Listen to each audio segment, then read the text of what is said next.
हेल' लोगोफोर, नै पटल दिनै कारि बनायगोन आरो पटलनि इनिफ्राय नै बरियासे बेखौ आं बिगुरखौ गारनानै लागोन आरो हगोन आरो लोगोफोर। नै बिगुरखौ हखांनाय जाबाय, ओमफ्राय बेबायदि हानानै लादो आरो एसे माने संख्रिफोरा हाबनांगोन नालाय इनिफ्राय बरियासे हानानै लाबाय आं बरियासे। नैया बिगुरखौ हाजोब्बाय आं। नैया बिराद मोजांसै बेबायदि खालामना लानांगौ आरो होमबासो हाबगोन नालाय।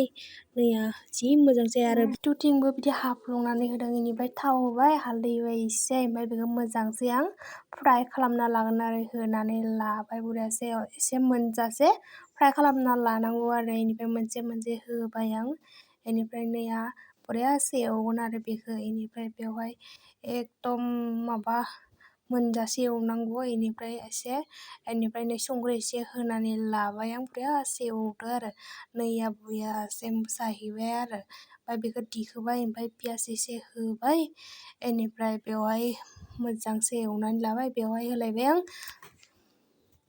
बेगरनि पेस्ट बानायनानै होबाय आरो ओमफ्राय रेड चिलि होबाय आं एसे, ओमफ्राय बानलु गोरान एसे होबाय, ओमफ्राय दै एसे होबाय। एसे एवनांगौ दे लोगोफोर।